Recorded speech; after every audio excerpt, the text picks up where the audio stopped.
ನಂಬಿಕೆ ಭಾರತದ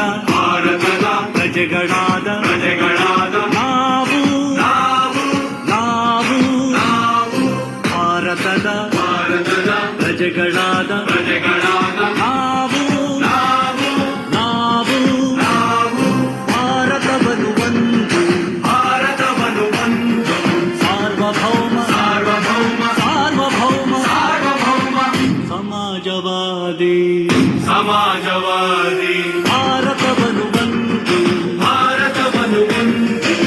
ಜಾತ್ಯತೀತ ಪ್ರಜಾಸತ್ತಾತ್ಮಕ ಗಣರಾಜ್ಯವನ್ನಾಗಿ ರೂಪಿಸುವುದಕ್ಕಾಗಿ ಭಾರತೀಯರೆಲ್ಲರಿಗೂ ಸಾಮಾಜಿಕ ಆರ್ಥಿಕ ಮತ್ತು ರಾಜಕೀಯ ನ್ಯಾಯವನ್ನು ವಿಚಾರ ಅಭಿವ್ಯಕ್ತಿ ನಂಬಿಕೆ ಧರ್ಮ ಮತ್ತು ಉಪಾಸನೆಯ ಸ್ವಾತಂತ್ರ್ಯವನ್ನು ಸ್ಥಾನಮಾನ ಮತ್ತು ಅವಕಾಶಗಳ ಸಮತೆ ದೊರೆಯುವಂತೆ ಮಾಡಲು ವ್ಯಕ್ತಿ ಗೌರವ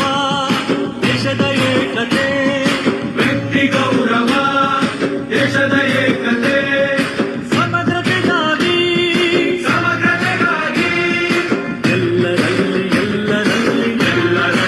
ಎಲ್ಲರಲ್ಲಿ ಭ್ರಾತೃತ್ವ ಭಾವವನ್ನು ಮೂಡಿಸುವುದಕ್ಕಾಗಿ ದೃಢ ಸಂಕಲ್ಪ ಮಾಡಿ ನಮ್ಮ ಸಂವಿಧಾನ ಸಭೆಯಲ್ಲಿ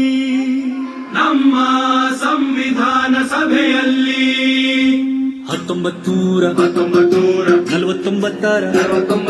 ನವೆಂಬರ್ ತಿಂಗಳ 26ನೇ ದಿನ ಈ ಸಂವಿಧಾನವನ್ನು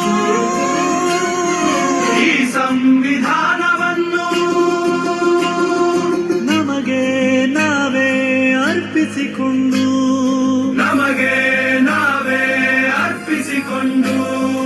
ಅಂಗೀಕರಿಸಿ ಶಾಸನವಾಗಿ ವಿಧಿಸಿಕೊಂಡಿದ್ದೇವೆ.